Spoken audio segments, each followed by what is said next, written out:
All right, I'm live. I'm going to wave like I always do.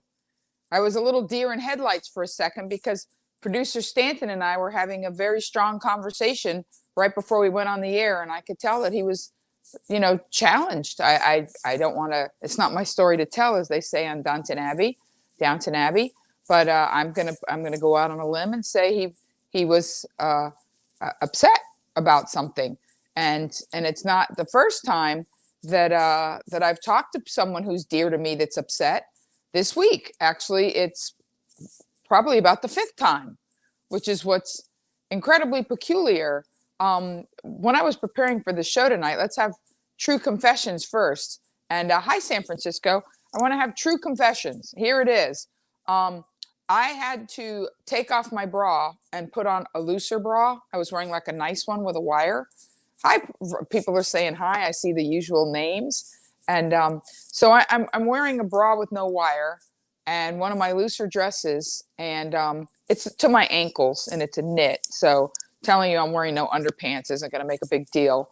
And I'm wearing gym socks, little shorty old gym socks. And I think one of them has a little piece of candle wax I must have stepped on or some kind of floor schmutzy because it's a little sticky on one foot when I step on the hardwood. So why am I painting this grim picture? I'm waving back at somebody just waved at me. Why am I painting this slightly grim picture? Well, here is why. Because I decided this Saturday I was exhausted. When I texted producer Stanton and said, "Are we still doing this?" I'm going to be as honest as I can be with you guys tonight that it was a test of wills to do this show. I believe it's show number 42. And it was a test of wills because I'm exhausted. I'm exhausted. I'm not tired physically. And but there's three things going on. And here's true confessions, keeping it real. Number one, I'm totally on drugs. And when I say that, it goes back to my old act where I would say that I don't do real drugs, which I don't, never have. And I don't judge people who do because I said we all have our compulsions, things that we can't control. I'm sorry if I'm being a little crass, not even 5 minutes into the show, but I would, in my act, I would say I can't judge anybody with compulsions until somebody, until I have at that point 20 pounds off my ass and money in the bank, a savings account. I can't judge anybody. And then I'm going to tell you now, I took almost 40 pounds off my ass since those days.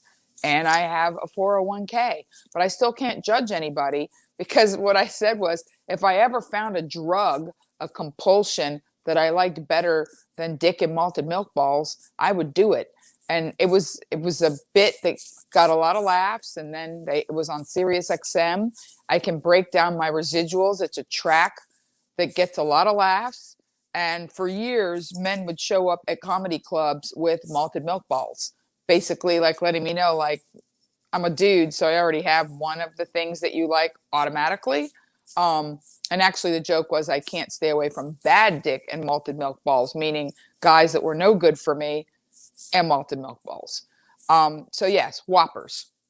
There's certain candies. You know how they always say, oh, if you eat enough of something and you get sick on it, like if you get sick on a certain kind of booze, you can't even stand the smell. I have eaten malted milk balls until I wanted to puke. I didn't actually puke, but I was darn close. Still love malted milk balls.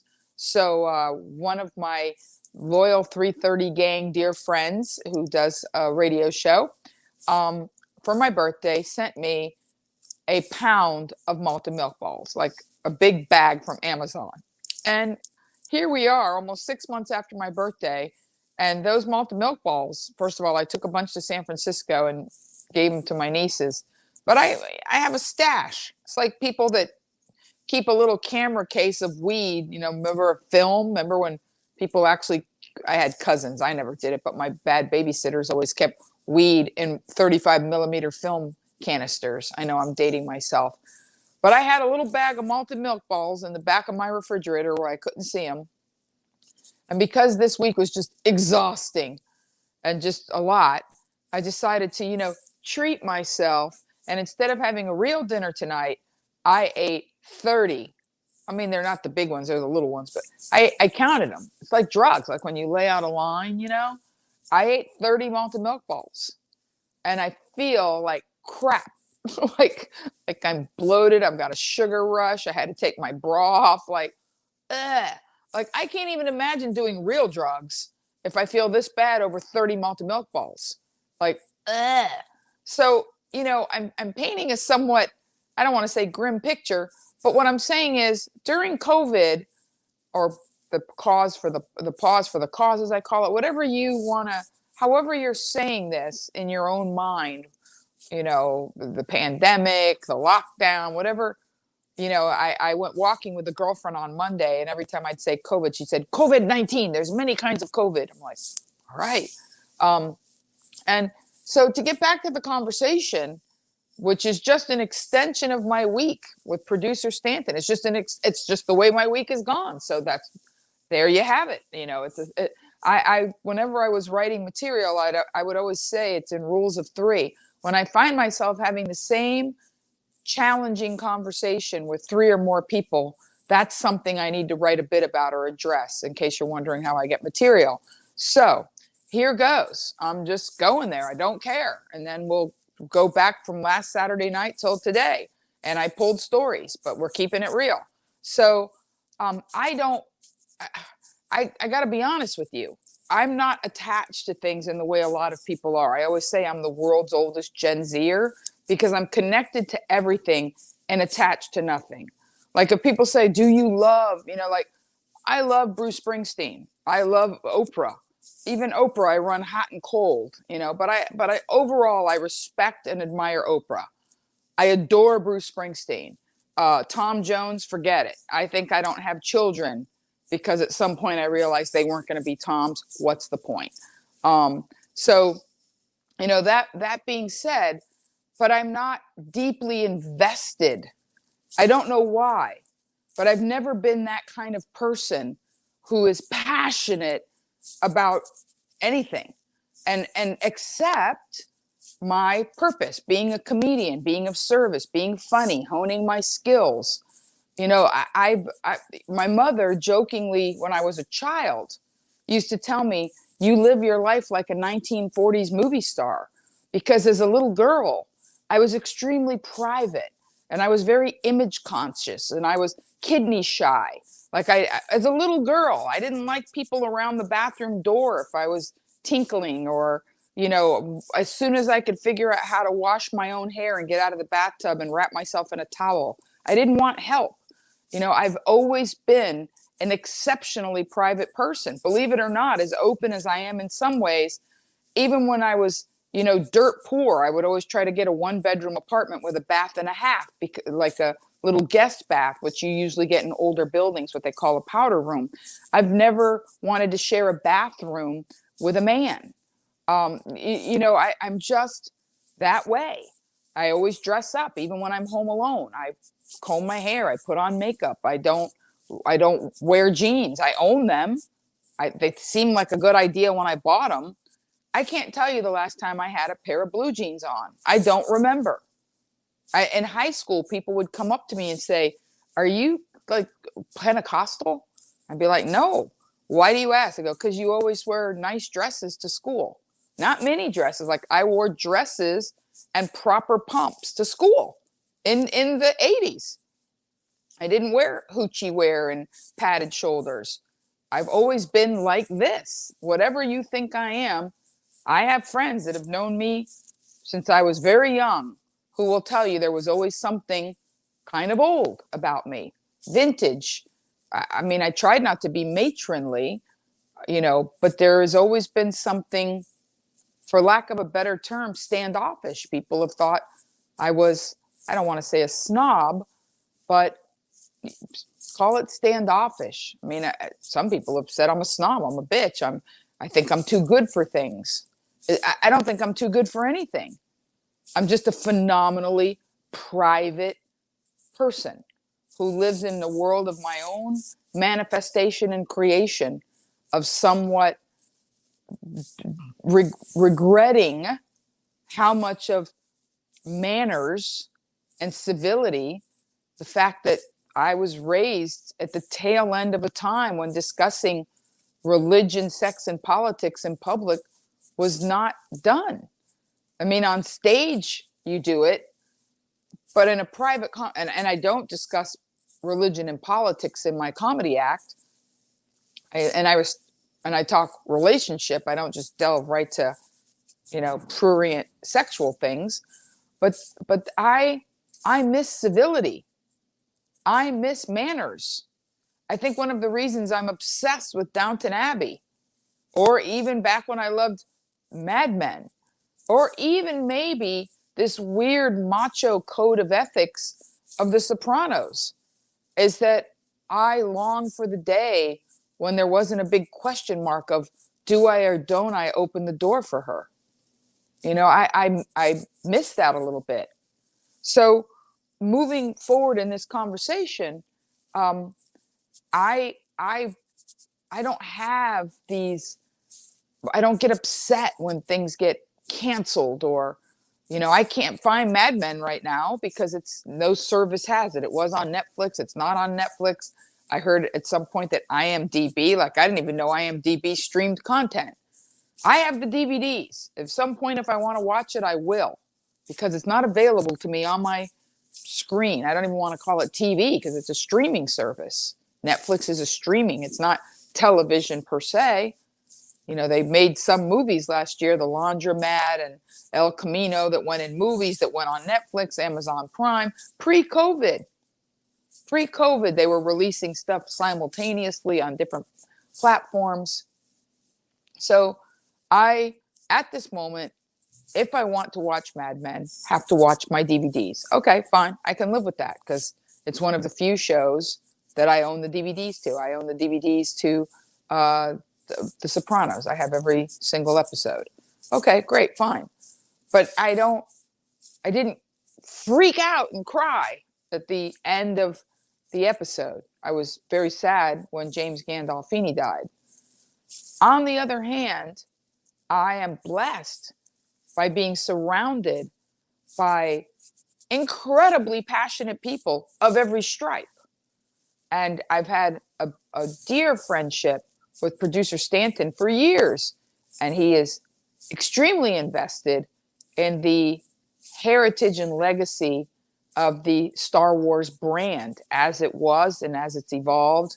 They lost me at Jar Jar Binks. I'm not going to lie to you. Like, I've never seen any of those Natalie Portman ones, the Amidala. Never saw any of them. As soon as I saw Jar, I'm like, I'm out. And then I think I saw like I don't even know what it was called, The Last Something, because it was showing on a cruise ship that I was performing on. And oh, thank you, the prequels. Thank you. I love producer Stanton. He's so on it. But I saw, maybe it was called The Last Jedi. And it was, and I only saw it. It was on a cruise ship. It was outside. I love when they have the giant screen by the pool on the cruise ships. It's just the coolest way to watch a movie. It's like a drive-in on the Riviera. Like, it doesn't get any better. So it's kind of fun. Like, I would watch anything on a cruise ship by the pool. I just would. So they had The Last Jedi on the cruise ship, and I saw it, and it was abysmal. It was awful. I mean, Mark Hamill acted as if he was like, I'm not even kidding, a hostile witness at a murder trial. He couldn't have been worse, like fake ear, like the acting was, ugh. And even Adam Driver, who I adore since Girls' Day, like first time I saw Girls, episode 1, Girls. Lena Dunham, take it or leave it. She was okay, whatever. But he, episode 1, as her wacky paramour, I was like, this guy's monumentally, phenomenally talented.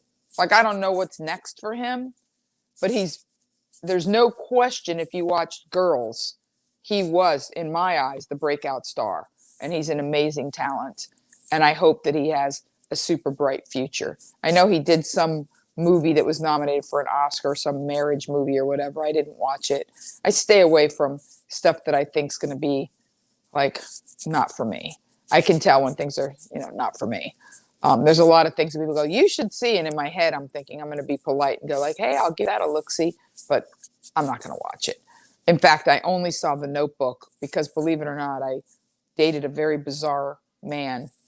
And when I know you believe that part, but he was incredibly, he had a lot of what people would say feminine side. I mean, he's totally dude, but he was incredibly sentimental. He liked sappy ass movies that I, as a girl, would never see. And he was like, you've never seen The Notebook? I'm like, no, shoot me. He's like, oh my goodness, you have to watch The Notebook. And he made me sit and watch The Notebook. I got to be honest with you, still didn't love it. I mean, I'm a girl and I've never seen any of those, evenings in Rodant or Bridges of Madison County. Like, not for me. I'm not that girl. And interestingly enough, I like romance. I don't like pablum or I don't know, schmaltz, sappy, whatever word you want to use. I'm not a fan of a lot of rom-coms. My mother, she loves the rom-coms, loves them. I just watched Leap Year with her because last year was a leap year. And she was like, you've never seen Leap Year? Pretty much, that's so funny. Martina Gilbertson, who's a big part of my 330 world, she loved The Notebooks. I'm not knocking it. And it doesn't get any better than Jenna Rollins as an actress. It doesn't get any better. I mean, Jenna Rollins back in the day when she was Gloria, and she was married to John Cassavetes, it doesn't get any better. But whatever. And James Garner's always fantastic. Look, somebody's posting Bridget Jones's diary. It's like, no, thank you. No, thank you. I don't have the time or the inclination. I got to be honest with you. I probably will only watch season 2 of Bridgerton with my mom to be nice. Same way I watched season 1. My mom binge watched it Christmas and the next day. I'm a good daughter, but not my jam. That being said, now that I've let you know kind of how I don't roll that way, my mother, very attached to things. My brothers, very attached to things. I lean more like my dad. But I can tell you right now, the people that are just very challenged by the direction that Disney had taken Star Wars, including even Star Wars Land in the park.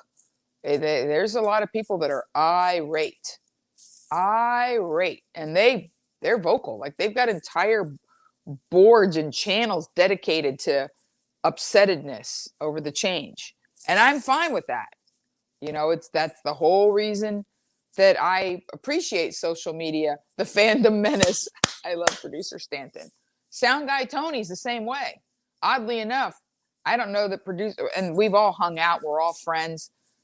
But sound guy Tony and I hung out on Tuesday. It was Mardi Gras, and I wanted to get a little B-roll for a project all three of us are working on.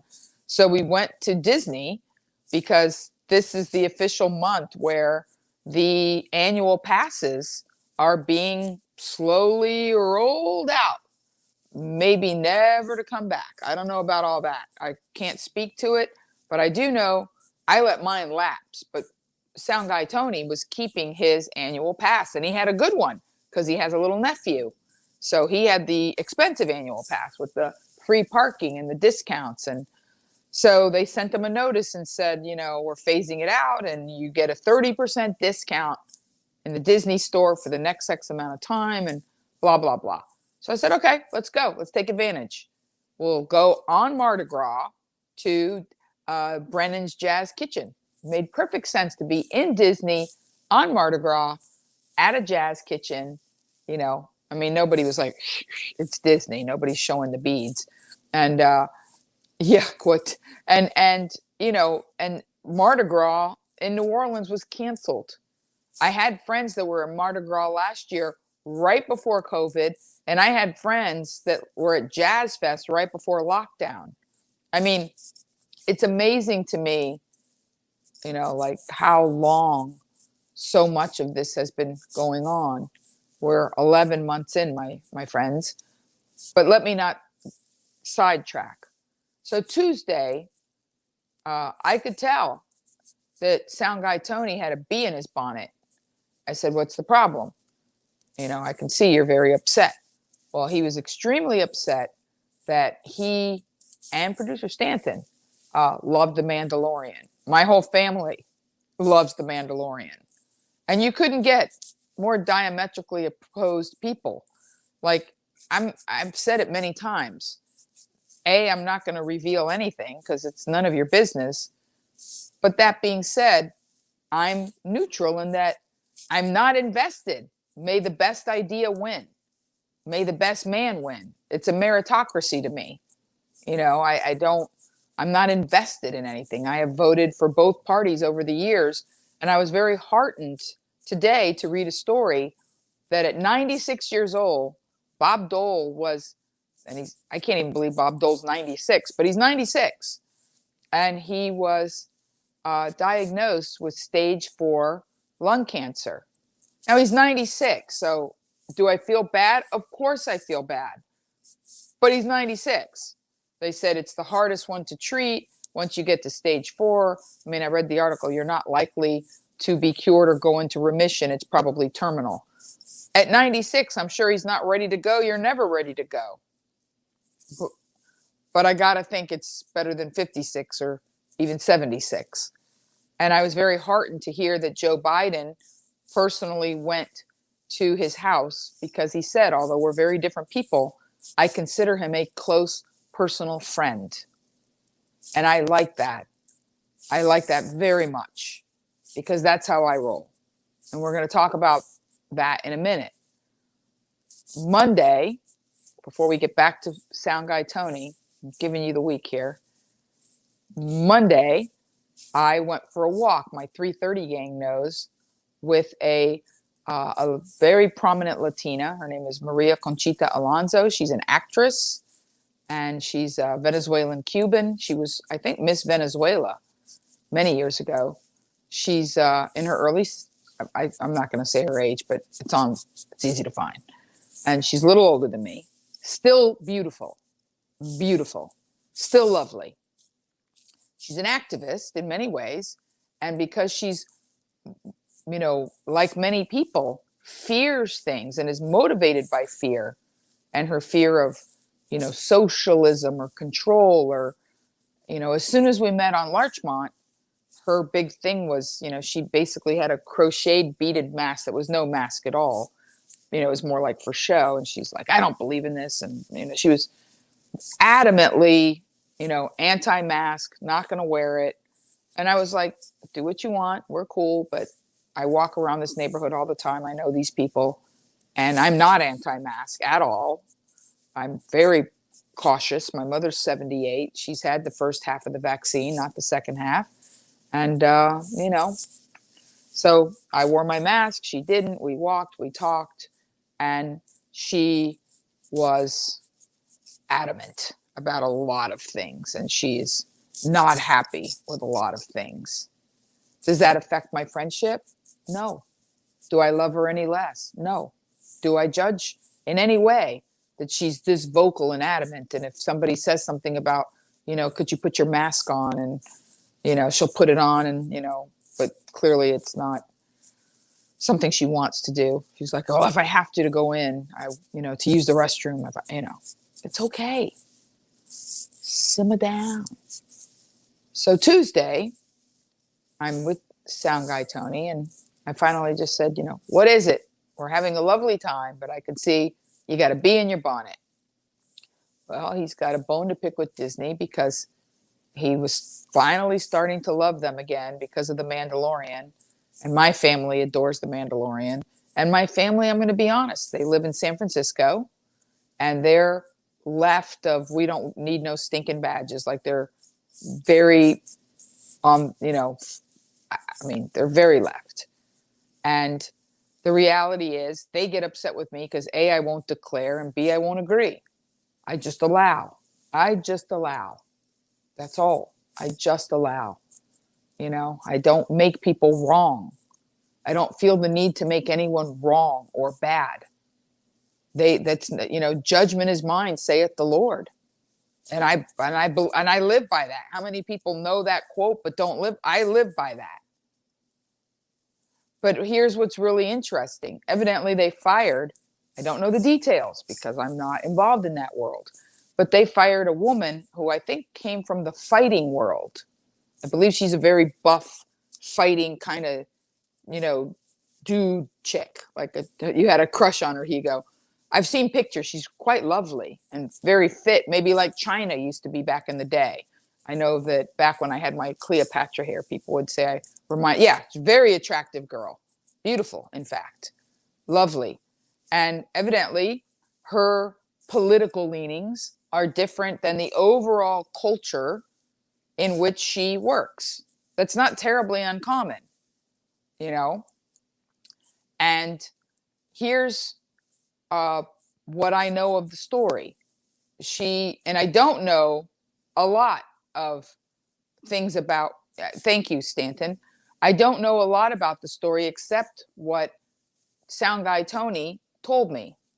And I get what Sound Guy Tony was telling me, and that she tweeted some things, and, you know, let's just say she is a very right person, a Republican, you know, very upset with maybe the outcome of the election and the fact that she's not allowed to voice her views publicly.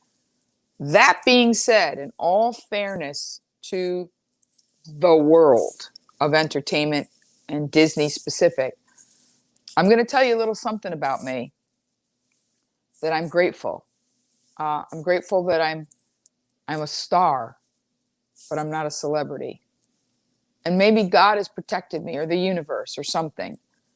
Last weekend, some of the hardest laughs I got in Alameda County, and thank you all of you who came to the comedy show physically, and some of you came virtually, and that means a lot to me. They actually paid me a portion of the Zoom tickets, and, you know, every little bit counts now. But I went out on stage, and one of the first things I said was, "You're not here to see me. You don't know me. You're here because there's a patio open on Valentine's weekend with good food and comedy. That's it. That's why you're here. And I'm okay with that." And people laugh because I said I've got 3 Showtime specials. I'm on HBO Max and Amazon Prime right now. And you don't know me. And again, I'm okay with that. I'm like the Tom Waits of comedy. I don't need a lot of fans. I just need loyal, loving fans, the group that I have. And then I would say, you know, when you go to your car, Google Tom Waits, you'll thank me. I've been witness protection comedian. In fact, I can't even believe that we're less than 100 people away from 5,000 subscribers. This is the most success I've ever had on social media, was during COVID. I'm not attached to people liking me. I'm literally not attached to it. Whoever's supposed to find me will find me. And I know that's been, I mean, at the very beginning of this, producer Stanton and I had words, because I said, "Stanton, my people will find me." And you have. You have, and bless you for finding me. Because I want you to find me, because I add something to your life that was missing, that you needed. See, to me, a star, and I've always been a star since I was a child of the kindergarten play. I mean, from kindergarten, I was the star of the kindergarten play. And I probably because I could memorize the lines, I've always had a good memory. But the point I'm making is, a star is an illuminating body. It lights the area around it. It leads. How do people navigate? By stars. You follow stars. And I'm fine with being an illuminating body. I'm honored to be an illuminating body. And we're going to talk about that in a minute. But I am not a celebrity. They are not the same thing. Because when people pay you, my father taught me, he who pays says. I have worked for very large corporations in the entertainment industry. I've worked for you know, I've been on the radio with KFI, which is iHeart. I've been on KFMB, which is a privately owned company in San Diego, but they own the CBS affiliate and an AM and FM signal. I've done things for HBO. I've done things for Showtime. I've had to sign, you know, very large contracts. And when people pay you huge sums of money, that comes with a certain amount of ownership. If you don't like the prevalent culture, he who pays says. If you work for a company that you know their culture leans this way, well, that's it. You're taking their money. If you don't want to abide by the culture, if you don't want the what comes with the gig, don't take the gig. It's disrespectful. When I used to work at certain comedy clubs back in the day, there were certain comedy club owners that were odious. They were sexist, disgusting pigs. I mean, talk about having to navigate Me Too waters, road comedy in the 90s. But I knew, don't be alone with them. Don't lead them on. Don't try to get paid more by going to dinner. Like, there's ways of staying out of harm's way. So they would hire me to do a job. They hired me to be funny. And they hired me to get up early on Thursday or Friday or both and do radio and promote. Back in the day, that's what you did. You came in a night early, you promoted your gig. They had some PR guy that would drive you from radio station to radio station, and you knew what was going on, and you got paid and you left. End of story. Again, I'm not attached. I'm connected. You can't get me by saying, hey, let's smoke a bowl and have a conversation, or, I'll pick up your drink tab. See, you can't cheat an honest man. You can't entrap or snare somebody when you don't have any bait. You can't bait me because nobody has anything I want. You can't offer me fame and fortune because I don't care about fame and fortune. I wish I could work up a give a F about the things that people give a F about. I really do. I wish I could be, oh my God, I have to get this many likes, or I have to make this much money. I don't have it in me. It's missing. It's always been missing. I'm like the world's oldest Gen Zer. I've never owned a home. I've never bought a dream car. They call me from BMW and say, we have a certified pre-owned. It's a hybrid. It has some of the things you want. I don't even ask what color it is. I'm like, how much is it going to cost me a month? They tell them, and then they told me the color. It's black. All right, great. I got a black car now. I don't care. I don't care. And I think it's such a challenge to people that they can't make me do things because I don't care about what they care about. And that makes me dangerous. And I get that. And I'm okay with that. But even with these slippery, odious bastards that own comedy clubs and were studio heads and all of these people, when I was coming up in the world of comedy as a trailblazer, when I started comedy, it was the opposite. They were incredibly sexist. People would be like, well, you're a little bit racy and nobody wants to see, ugly things coming out of a pretty face. Well, now if you're not attractive, they don't even look at you. You can't get a gig. I mean, Sarah Silverman opened for me when she was very young. She was beautiful. She's still very pretty. Amy Schumer's an attractive girl. She's really been working out during COVID too, because she's literally had her vagine, like her lower body, was out on Instagram, where she was allegedly showing her. I talked about this on stage, her cesarean scar. Yeah, well, cesarean scar and Mons, but I get it. She wants to stay in front of the pack. It's important to get the looks, and I'll do whatever it takes to get the looks. I'm not that person. So, with all due respect to Gina, I don't know her, but I know that she worked for a company with a particular culture. And she was very vocal about being very different from that culture. And that's just plain not smart, especially if they're paying you a shit ton of money. And I know that because when I worked in San Diego, I made a lot of money. And even little things, and I don't care. Notice, don't care. They wanted me to promote certain products. And I would say, that's a crappy product. I'm going to come right out and tell you one right now. Pro Flowers. I hated Pro Flowers, but they paid a bunch of money, and they're a San Diego based company. You know what? They lie, and that they say, oh, just for $19.99, but they never let you off the phone. And I would get emails from fans saying, but they upsold me a vase. And, you know, when the flowers arrived, basically, like, as soon as they took them out of the box, the roses all fell, or they didn't last very long. Like, I got more complaints because my brand is credible. I loved Sleep Train,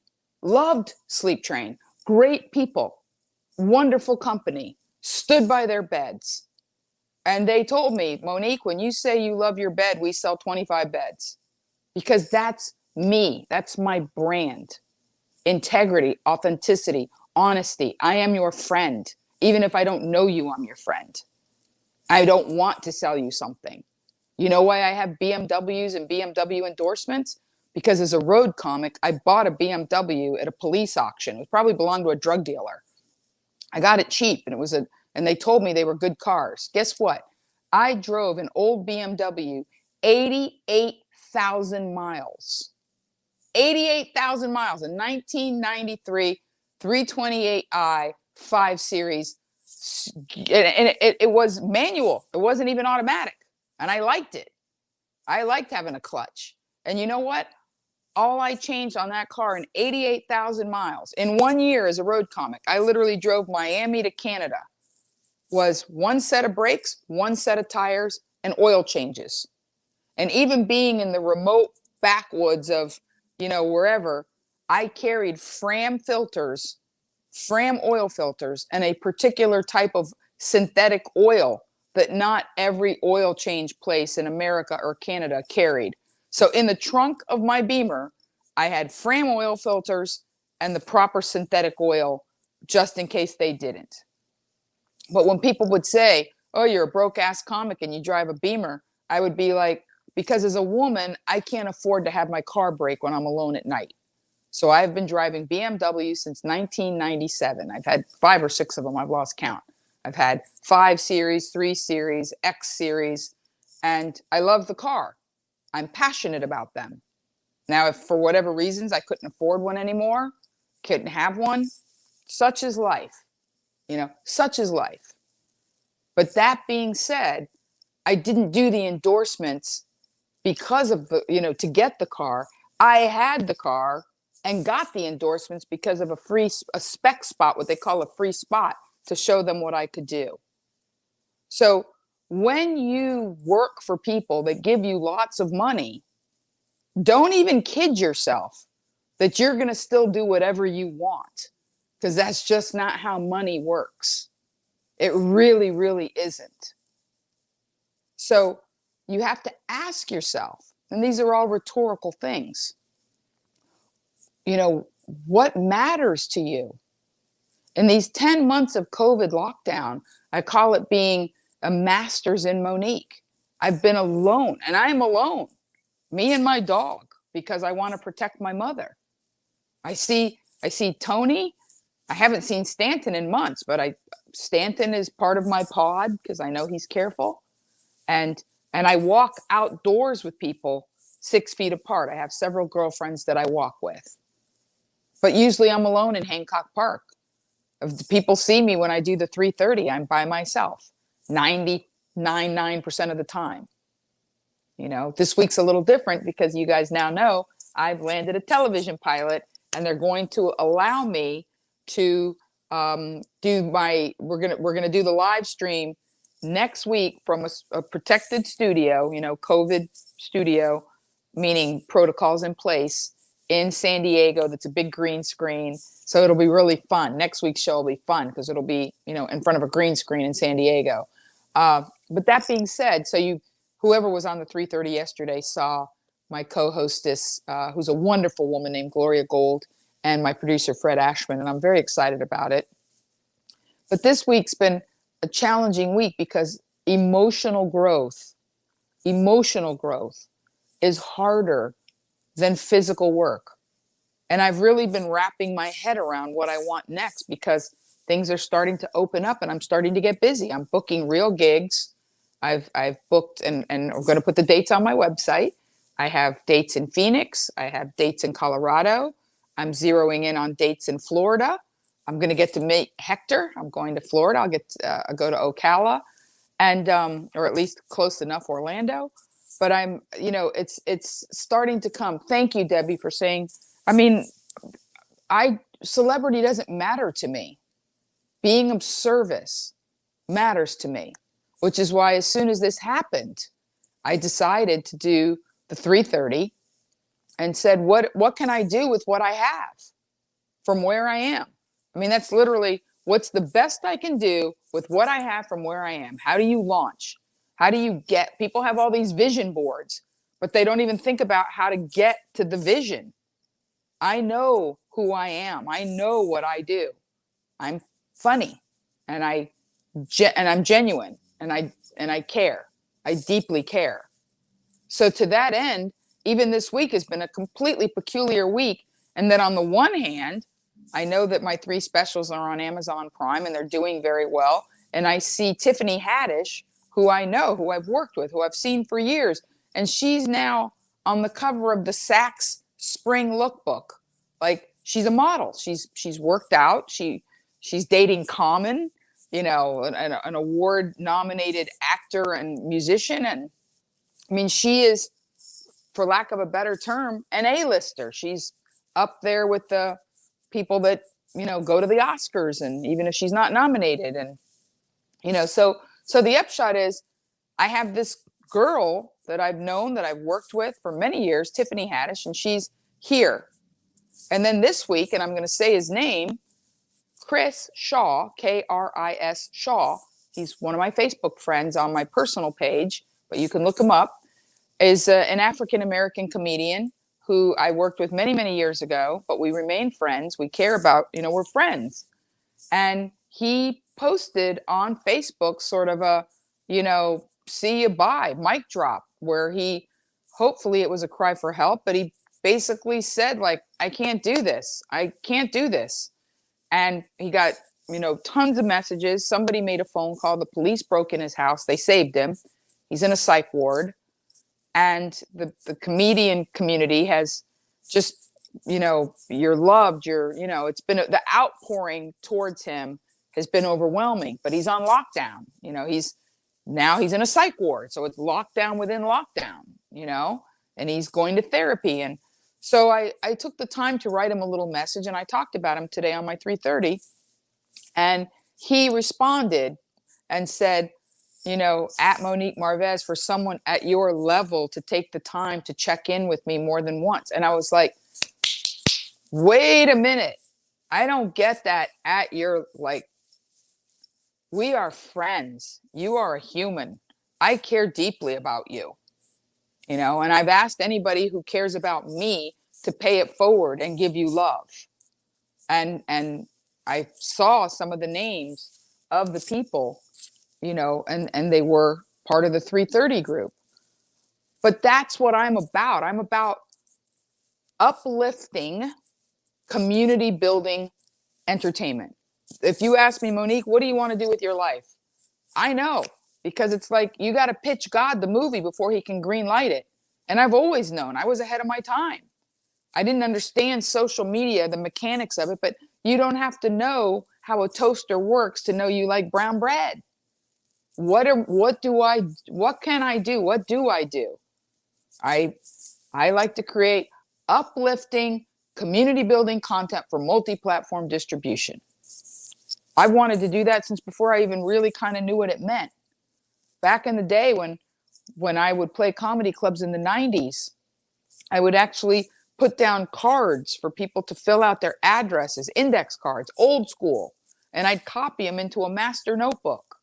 And when I was going to go back to their town, I would send postcards. I still have Monique postcards with a picture of me on the front. And I would say, coming to your town. I would write out hundreds, if not thousands of postcards over the years in the 90s.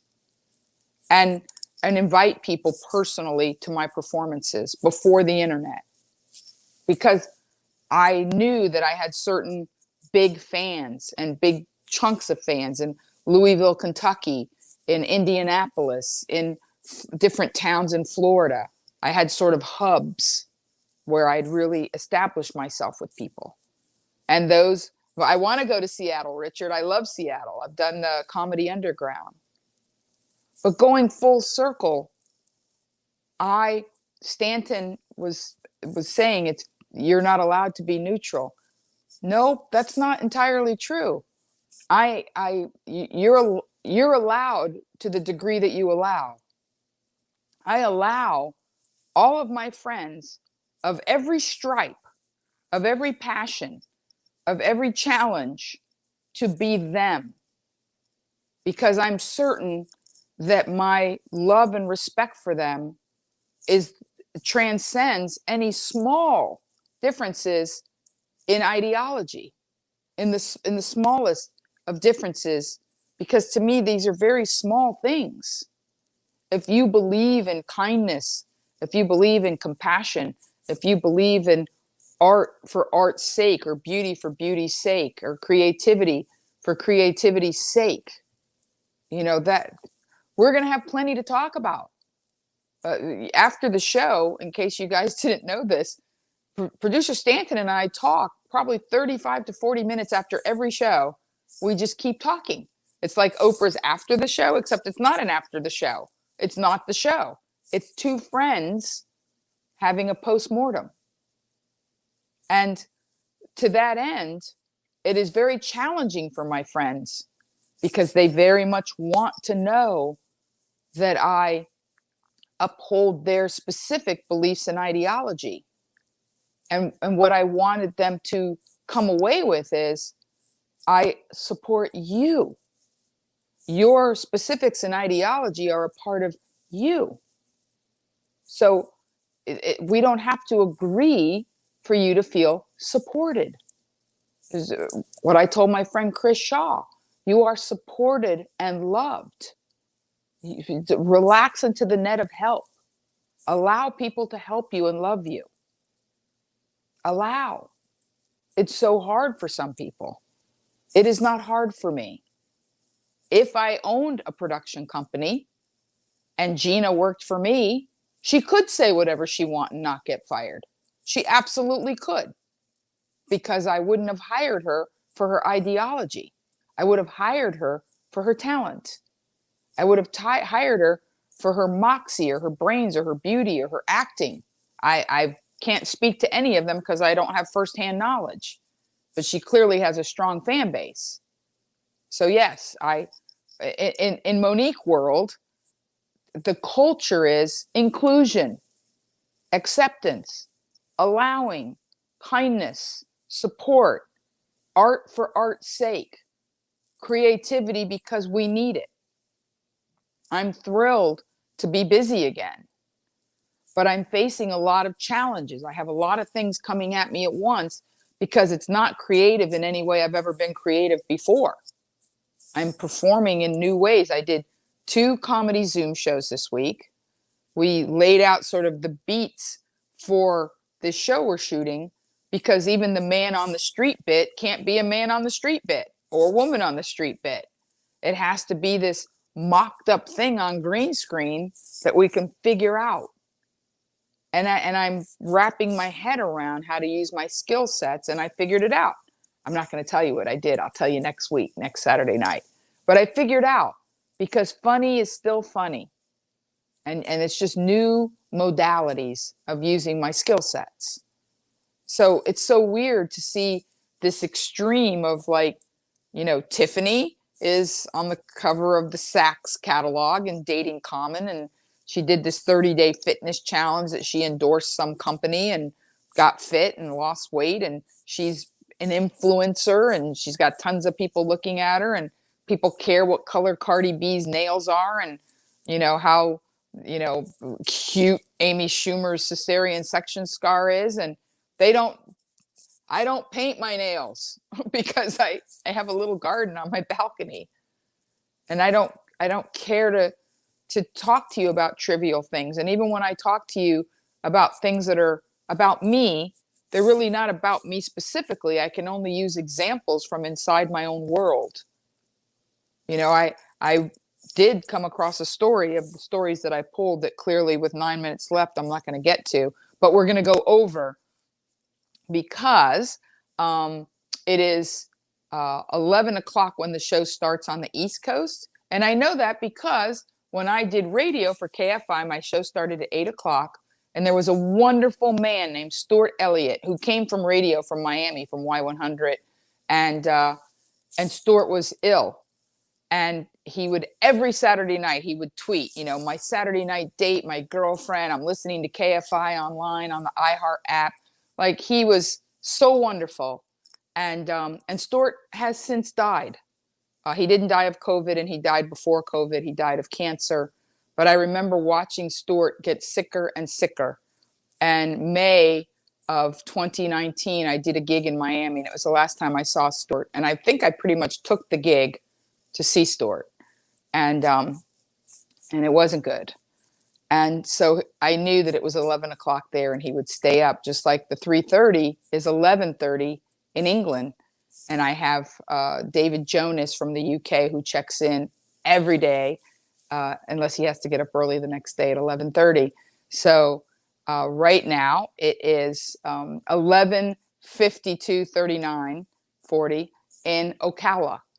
And I'm going to go over by 1 minute. So it's midnight in Ocala because I want to be the first person to wish Hector Baez, who is a super fan.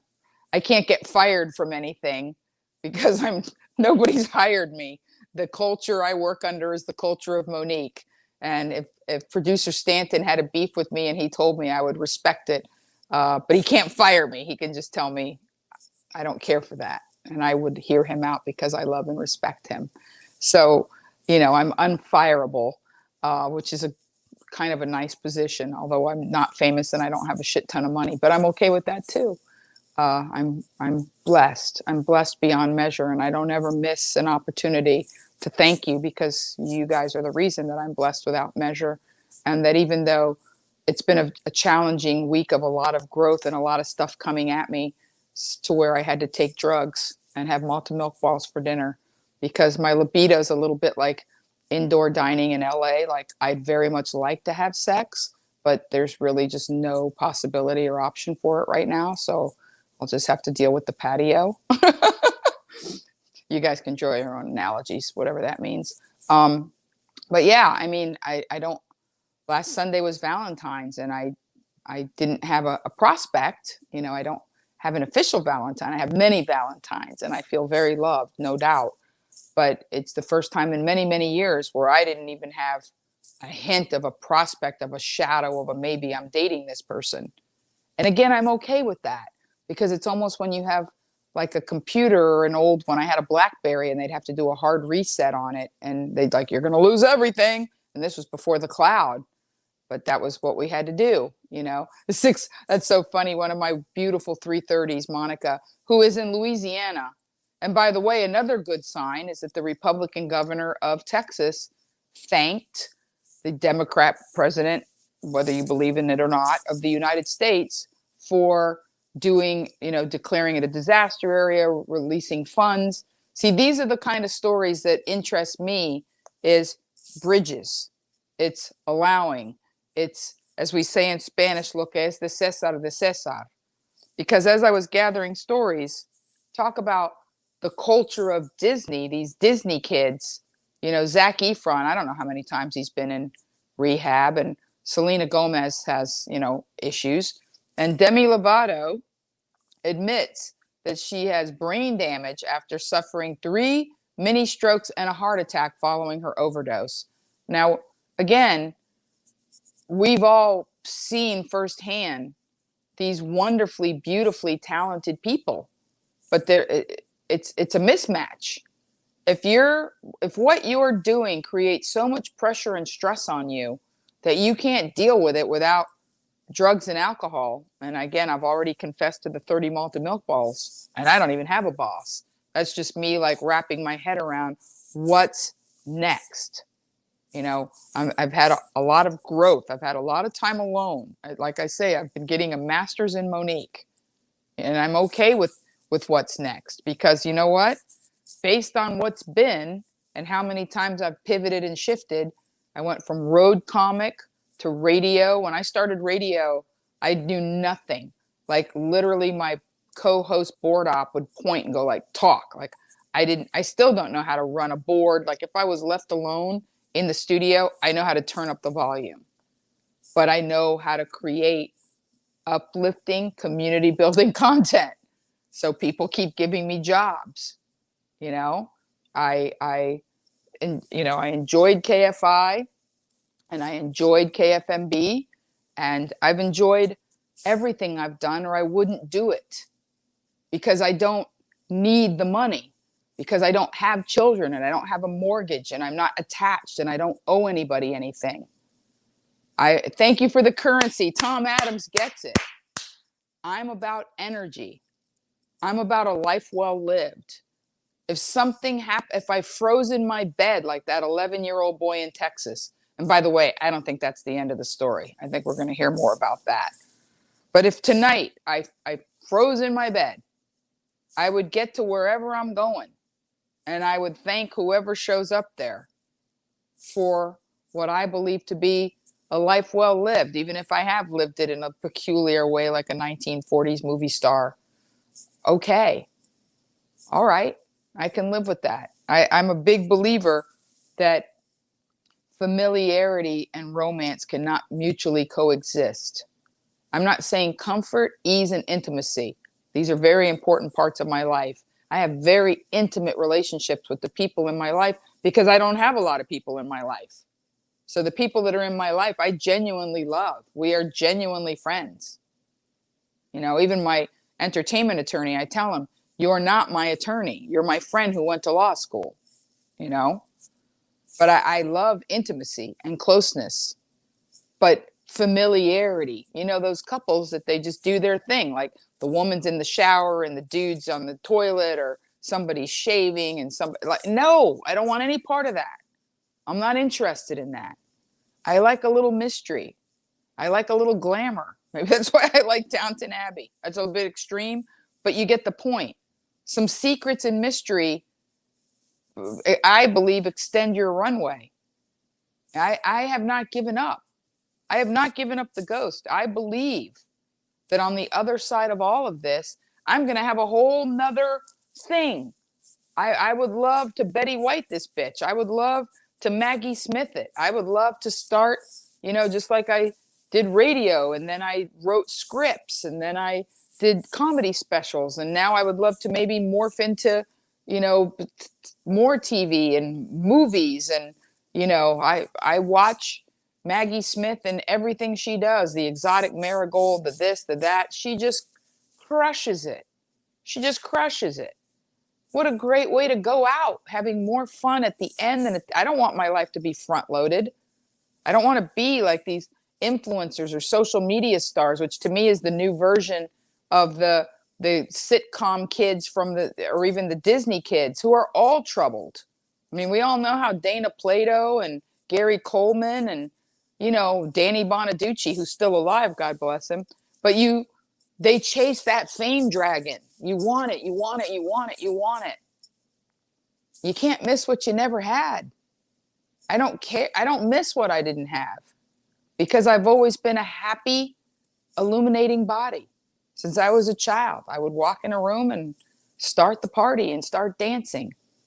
And I'm so great. Debbie beat me to the happy birthday, Hector.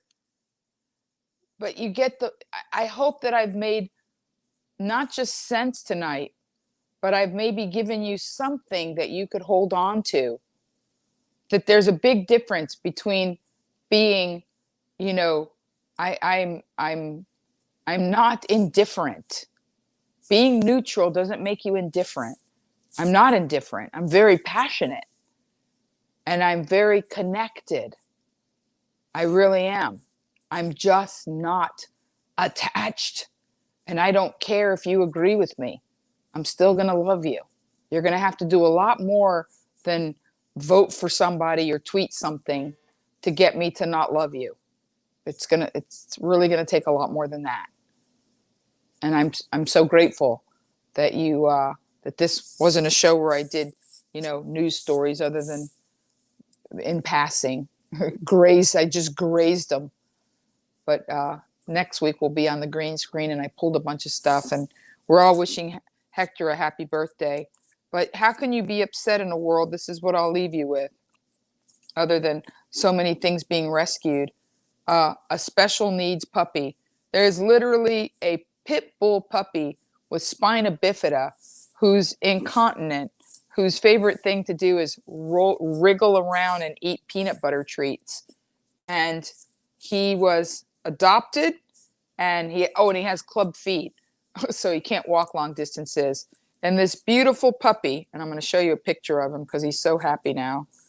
This puppy, I think I got this. So Stanton, yeah, there he is. This puppy was adopted, given a stroller, and because it went viral when the people that were going to get him said, yeah, no, we decided not to. And he got, thousands of diapers donated. How can you be upset in a world where a dog, that's who we've become as a society, is that, no dog with club feet and spina bifida left behind. We're slow. We're slow off the blocks. There's a lot of things we need to fix. There are. But we're going to get there. And I think we'll get there faster together. So until next Saturday night, all the love in my heart and happy birthday to Hector Baez. And until you see me tomorrow at 3:30. And by the way, I'm not telling you not to like me and not to bring your friends to YouTube. And I'd love to hit 5,000, but it's not the point. Until next Saturday night or tomorrow at 3:30, love hard, forgive harder, and get as happy as you can, as fast as you can. Thanks. Good night.